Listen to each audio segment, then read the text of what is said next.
আপনি কোমরের ব্যথার জন্য এমআরআই করিয়েছেন, আর এমআরআই এ ধরা পড়েছে ডিস্কে প্রবলেম, হাড়ে স্পন্ডাইলোসিস, এরকম দেখেই ঘাবড়ে গেছেন।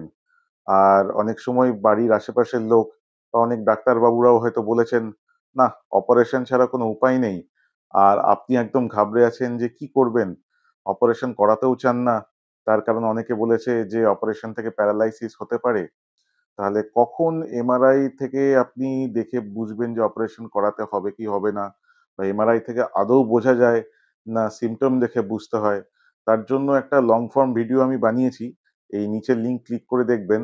আর কোন ৩ টে সিম্পটম থাকলে অপারেশনের দিকে যেতে হয় সেইটা এখন সংক্ষেপে বলে নেব।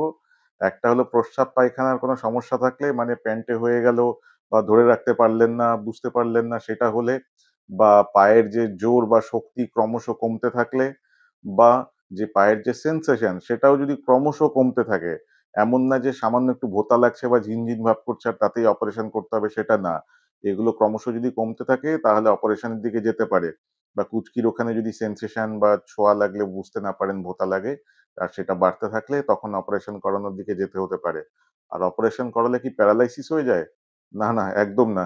তাহলে তো কেউই অপারেশন করাতো না। হ্যাঁ, কিছু ক্ষেত্রে কোনো, কোনো কেসের হতে পারে।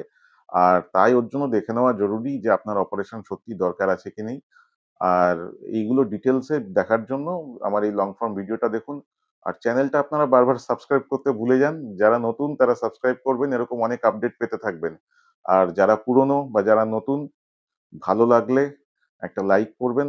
আর কমেন্টে জানাবেন কিভাবে আমি এই আরো তথ্য আপনাদের দিতে পারি। কোনো জিজ্ঞাসা থাকলে কমেন্টে জানান। নমস্কার।